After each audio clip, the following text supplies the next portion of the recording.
What's up, Contractor Kings? It's Eddie here. In this video, I'm pulling back the curtain on local SEO. I've been doing SEO for over 15 years, and I can tell you this. When it comes to online marketing, it's one of the best things that you can do for your contracting business right now. You can get great results and top rankings in as little as 6 months. This leads to at least 25 calls and around 100 website visits every month, depending on where you live. If you're doing higher-end jobs like building a deck or bathroom remodelers, one job should easily cover your expenses with our local SEO service for the entire year. This is a great deal considering that those 25 monthly calls are all hot leads, and we've seen clients close these SEO leads at rates as high as 70%. But the whole thing is shrouded in mystery by marketers, so you end up paying more than you should. Sometimes they make you feel stupid with all the convoluted terminology that lets them charge rates as high as $5,000 per month for local SEO. You know, it's still worth it if you have a steady cash flow and they actually deliver on their promise, but for contractors still working on making things happen, those numbers may seem obscene. I believe that contractors are sharp. Just because you don't have one piece of the puzzle right now doesn't make you technologically impaired. True to what we stand for over here at Contracting Empire, I'll unveil it all in this video. I'll clearly explain what Google Maps SEO is, the ranking factors that matter, as well as how to do it, because every contractor is worthy of running their empire and creating generational wealth. So show your love, hit that like button and subscribe to get insights into marketing for contractors that nobody else is sharing in the space. And please share it with your contracting friends so they stop overpaying as well, no matter their cash flow. All right, let's dive in. First off, let's take a quick minute and go over what local SEO is. When your potential clients do a Google search, Google has a problem to solve. It has to figure out what the user wants. In marketing speak, it has to determine the intent of the user's query. For example, if somebody types in the word Mercury, Google has a hard time figuring out the intent. Was the user searching for the planet Mercury? Was the user searching for the chemical element Mercury? Or was he looking for Mercury engine? So Google will return a mix of results for this particular search. But there are a few particular types of intent that trigger a special kind of result in Google. Our focus today is that local intent. When someone searches for a service directly on Google, Google gets it. It understands that the user is service aware. I'll break down the stages of awareness and how you should approach each level in a future video. Now, because Google understands local intent pretty well, it will show you something that's called the local 3-pack. Some people reference it as the Google 3-pack, Google Map Pack, or local pack. Basically, it lists the top 3 service providers that Google deems worthy of showing its users. It'll show you these results based on where Google thinks your business is relative to the user. For example, if I do a Google search for bathroom remodel, I will get the bathroom remodelers near me, which in this case is the Canary Island. If I switch over to a US connection, you'll notice that the same query will show me different results close to where Google thinks I am. That's where that keyword local comes for local SEO, right? It's the process of ranking in the search results for a location-sensitive query. Adding a city or zip to the query will also trigger the map pack. Adding the words near me, nearby, or close by have the same effect because they imply proximity. Now, very important, notice where this map pack shows up in the search results. First, we've got some ads showing, then usually a directory result called Find Results On, and then the map pack. To shoot you straight, Google is in this business to make money, right? Paying for ads is the fastest way to show up in the top search results. But if you don't want to spend money on ads, the Google 3-pack is your next best bet. The same process holds true for Google Maps. That's why local SEO is sometimes called Google Maps SEO. And instead of the Google 3-pack or local pack, this Google Maps page is called the local finder. Now, you're smart and probably noticed the caveat. There can only be 3 results in the Google 3-pack. Well, besides the occasional promoted item. Hence the name 3-pack. Fighting for the top 3 spots turns local SEO into a competition. Whoever gets those top 3 spots wins. That's the competitive advantage I want to give you today. How to get your business to show up in the top 3 search results. All right, let's go. First off, to be able to compete, you need to set up or claim your Google Business Profile. Google recently changed the name from Google My Business to Google Business Profile. So you'll find this terminology interchangeably online, right? It's either GMB or GBP. It's the same thing. It's a simple process. I left a link in the video description to Google's tutorial so you can set up your Google business profile if you don't have one yet. Next, you need to get clear on the locations you want to serve. This step is crucial because the local map pack is triggered based on proximity. Google will prioritize results closer to the user in a 30-mile radius, sometimes more. If cities are further apart, although it makes sense for an emergency service like a plumber or electrician to show up closer to the place of emergency, Google treats non-emergency contracting services like home remodelers the same. So setting up your Google business profile closest to the area you want to serve is always a smart move. To help you get clear on the locations you want to serve, I've linked a tool in the description of the video. It's a tool that we're using internally over here at Contracting Empire whenever we take on a client. We love to base our decisions on data because data never lies. That's why competing agencies don't even come close to the stuff I'm sharing with you today. The tool lists all the cities and counties in your area, shows you population data, how many households earn over $100,000 per year, and more. The data comes directly from the US Census Bureau and the IRS. Just enter your zip code and radius, and then all that's left for you is to decide if you want to target the wealthier neighborhoods, higher population cities, or a mix of both. If you're just starting out in your contracting journey or your financial resources are limited, get the zips of the richest neighborhoods and go hang some door hangers there. That's all. Or print some postcards on Vistaprint. The last time I checked, this was like $50 for 500 postcards. Fill them out by hand and drop them in their mail. You're bound to get at least a client from those 500 cards. From the hanger or postcard, I'd send them off to a website or a landing page that builds trust on your behalf. I recommend tracking the offline interactions so you can see how your hangers or cards are performing. We can hook you up with a custom solution based on your needs. Alright, now that we have the most critical component out of the way, location, let's talk about the ranking factors and how you can get ranking in that sexy Google 3-pack. Now, Google doesn't share with people what ranking factors are, but the brightest minds in the industry, selfless geeks like me, got into the data and reverse engineered the ranking signals. And this guy, Darren Shaw from Whitespark, put it all together. So what I'm going to show you is what's working today. No bullshit, no hidden agenda, just something that equips you with a goal. What's a ranking factor and how much does it contribute to getting you into one of those top 3 spots? All right, here it is. 36% GBP, 17% reviews, 16% on-page, 13% links, 7% behavioral, 7% citations, and 4% personalization. Tech babble, I know. Let's break it all down. The first ranking factor that contributes to 36% of your ranking is the optimization of your Google business profile. There are many things to optimize and you should optimize everything. But 4 pieces are crucial: your business name, your primary category, your service areas, and your website. Let's talk about the name of your company. There's a speed hack you can use to rank faster. If you put the location and or service name in your company's name, you're playing the game on cheat mode. There are agencies out there that are manipulating the search results with this technique. That is, until Google catches on and bans the profile completely. There's a legal way to do it though. Lock in your new name under a DBA, doing business as, with your Secretary of State. Ideally, when starting your business, you want to incorporate the name of your primary service in your business name,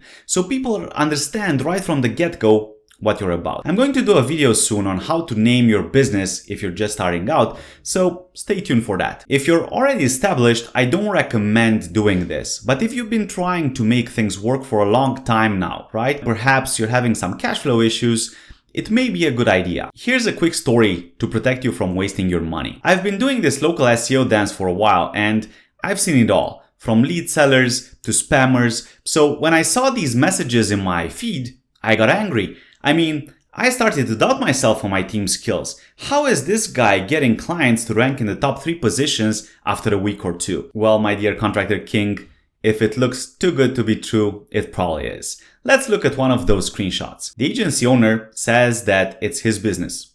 Cool. Search the map, overlaid his screenshot, put the pin in the position where it's actually indicated by the ones and not their pin, and we hide the map and boom, we have the company name. Seattle Deck and Fence Pros. How convenient. The name of his business contains both the location and the service name, and so does his website.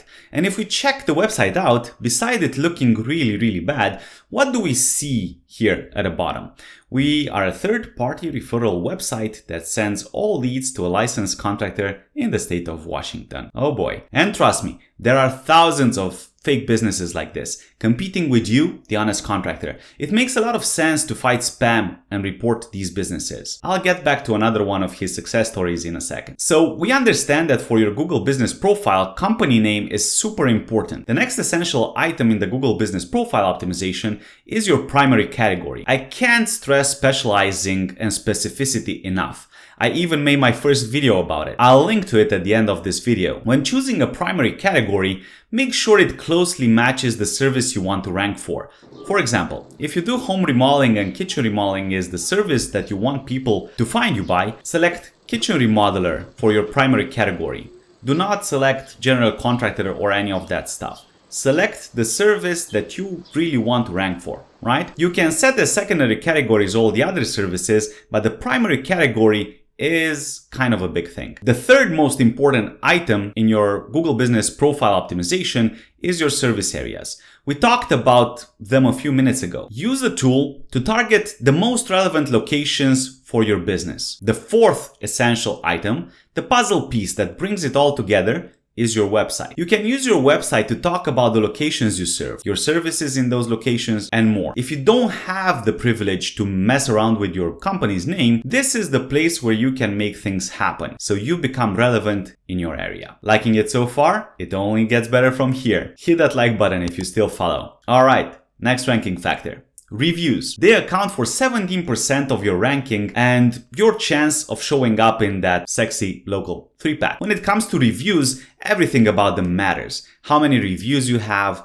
how quickly you're getting reviews, when was the last time you received a review. If you have reviews on other websites other than Google, the diversity of the content of the reviews, how you respond to reviews, everything matters. You should try to get a constant trickle of reviews. Try avoiding getting like 10 reviews in a week and then nothing for 2 months. It seems fake to Google and you'll trigger their spam fighting algorithm. From our data, recency of the last review matters more than how many reviews you actually have. So even if you don't have many reviews, you can still rank. And it makes sense, right? Suppose a profile has over 100 reviews, but hasn't gotten one in like over a year. In that case, it's a signal for Google that the business isn't active anymore. So it'll de-rank it. Whatever you do, don't buy reviews. It's against Google terms of service and it's not worth losing your Google business profile over it. Oh, what's this?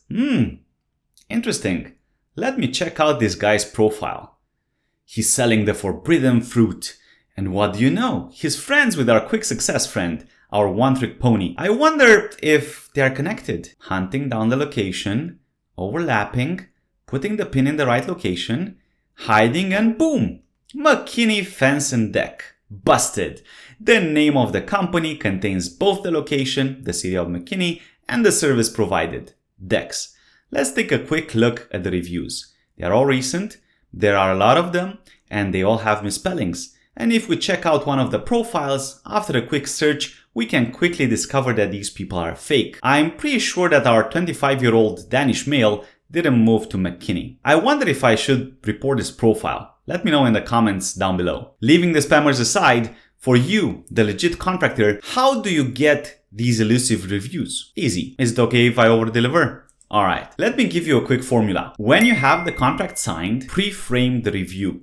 Mary, if we do a great job on your home, would you mind leaving us a 5-star review? She's more than likely to say yes. This is a quick way to prime the client for a positive outcome. When you're done with the final walkthrough and the client is at the peak of their excitement, ask for the review. Mary, have we delivered a 5-star service as promised on your home? Oh my, yes, I love it, right? You're setting a positive frame. That's amazing. That's all we care about, making our clients happy. Obviously, we want to keep you happy in the future too. So I'll follow up in a week so you can tell me if you discover anything that isn't to your liking. Okay? Yes, that's great, right? You're getting a yes. Now this is important. We're priming the client for a positive reaction. Fantastic. Can you do me a quick favor? Yes. Another commitment. I'll shoot you over a quick text. Please go there and click that leave a review button. It'll take you a minute, but it'll make a huge difference to me and my business. Sure thing, I will. Done. What we do for clients that build their websites with us, we create a special review page that they can quickly text over, making the process easy on the client. That's what we always want. We want to shoot for simplicity. Now, the client may or may not leave a review, but after a week, when you call to check in if everything is fine, you can gently remind her to leave your review and text her the link again. Money. Want another quick hack? Great. Respond to your reviews. You're not only responding to the person you did the job for, you're actually responding to all future prospects as well. So highlight the customer and their outcome. Make your future clients feel good about working with you. Nobody wants to see an angry and frustrated contractor just getting the job done. We're emotional beings. We love to have the comfort of security that we're being taken care of. For an added bonus, slip in your service name and or location in the response. Say you have a review about the retaining wall. You can answer something along the lines of, Mary, it was a pleasure giving you peace of mind. Benefit. The retaining wall service looks spectacular. We'll think dearly of the project when we're driving through Raleigh. Location. Right? It's that simple to just squeeze in some of these keywords. Now, you don't have to do it for absolutely all of the reviews that you're responding to, but it is a good idea to just slip in a keyword from now and then about the service or the location or the actual stuff that you did for that client. You can even go even further and describe a little bit more about the job that you did for them, right? And just highlight the client and highlight the outcome as best as you can. All right. Forward. On-page SEO, 16% and links, 13%.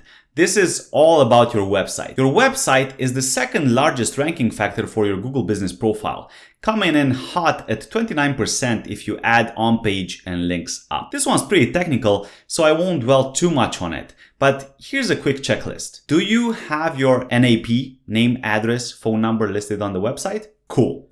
Do you have a page for each service you want to rank for? And do you mention the service name on those pages? Great. Do you mention the locations you serve on your website so people know that they're in the right place? Awesome. Is there enough relevant content on these pages so Google understands what your business is all about? Nice. Is your domain name older than 5 years? Or have you bought the domain name for several years? This one's a super hack, as spammers won't buy domains for more than a year, so Google will show you a bit of love for it in the search results. If you have these things in place, you'll be better off than most contracting websites out there. Links are all about incoming and outgoing links to and from your website. Look at these as breadcrumbs that your business leaves around on the internet. The more breadcrumbs you leave behind, the more traces people can follow back to your website. This, in return, will tell Google the relevancy of your website compared to other contracting businesses providing the same services. The algorithm picks up signals on your website's relevance in the whole local ecosystem. For example, if you get the chance to be linked from a local website, it will do you well. Get 10 links and you'll likely be better off than most of your competitors. Your website is basically the connection and amplifier of your local SEO and your SEO. I'll go deep into SEO in a future video where I'll uncover some of the snake oil that agencies are selling you. That way you have the knowledge on your side. Onward. Citations. If links are little pieces of breadcrumbs you leave online that link back to your site, citations are breadcrumbs of your name, address, and phone number. NAP or NAP for short. It's important that you don't have duplicate citations on the same website and for you to be consistent with the details that you post on these citations. So if the name of your business written on your Google Business Profile is written without the LLC, make sure it's without the LLC on your citations too. There are two different types of local citations, structured and unstructured. The most common ones are the structured ones. Basically, there are these sites where you can submit your NAP data. Some of these sites will support more than just NAP. On some, you can add more details like your company's website, opening hours, a business description, images, links to social media profiles, and your email address. Wherever the citation directory supports this extra information, make sure you add it in. Unstructured citations are mentions of your NAP information inside the content of your pages or on other sites online. For example, if you're sponsoring a local event, they may mention all of your NAP data in the content of a post. I've added the document in the video description with 150 citation sites to which you can submit your NAP data. How's that for over-delivering? We build out all of our citations manually in our local SEO service to ensure consistency across all entries. Awesome. Let's move on to the behavioral ranking factors. Behavioral ranking factors are a fancy way of saying how people interact with your Google business profile. If people see your profile in the search results, do they click it? How many people called from your profile? How much time did they spend checking out your GBP? Right? Looking at images, reading reviews, going through your business description, and more. How fast do you respond to messages when people message you through your GBP? Ideally, you want to make your profile as complete and engaging as possible so people interact with it. The more images you have, the better. The more reviews you have, the better. The faster you respond to calls and messages, you get the idea. You may get marketers selling you, "We'll post on your profile once a week" kind of deal, or make it sound like a big deal. It's cool because you can see something, you can see that something is moving on your profile, but posts just make up a small part of the behavioral signals. They are great to have, but there are definitely other things that you should be focusing on first. Great, we've reached the last ranking factor. Personalization. Because Google has this comprehensive ecosystem, browser, mobile operating system, Docs, Google Docs, Maps, they kind of know everything about you as a user. Personalization is about Google trying to carve out a great user experience specifically for each user based on your search history, search locations, ads interacted with, and more. So you can't really control personalization, but Google does take it into account. Phew, I know, it's a lot to take in, but if you take action on this stuff, you'll be winning the game in no time. If you don't want to do it yourself, at least you know what to look out when marketers present you with offers that seem too good to be true. To help you out even more, my team and I put together this comprehensive checklist for you. Make a copy for yourself, walk through these steps, and check away. You have clear instructions for each step and an excellent progress tracker. So if you want to do it yourself, that'll set you up for success. You may be wondering if our service is any good, right? We try our best without selling the hype. Some agencies have thousands of clients and boast with 10 of them, right? They all continuously highlight the same 10 clients over and over again. We don't have that many clients by design, as our goal is to get results for all of the clients that we take on. Because we focus on getting them the result and not what goes into it, sometimes we do crazy amounts of work just to deliver on our promise. As a heads up, don't get discouraged when you dive into this. Sometimes things will pick up slower, depending on the competition level in your area. Sometimes doing all the grunt work with manual citations will feel like a drag. If you stick to the checklist I shared and do the work consistently, I can promise you that you will rank. Alright, Contractor Kings, the value of $1,000 course right here. We went over what local SEO is, all of the things that matter for your local SEO, and how you can do it. I equipped you with the right tools, the location tool, citation document, and the local SEO checklist. So now you're ready to fight off false promises. Or hop on board with us and we'll take great care of you. In the meantime, subscribe so you're notified when the next golden nugget drops. That's it from me for this video. Take action and be awesome. Until next time. Alright, this was big. I know, it's a lot to take in, but I promise you, if you take action, you're gonna win. Here's to you, Contractor King. Let's go, rock and roll.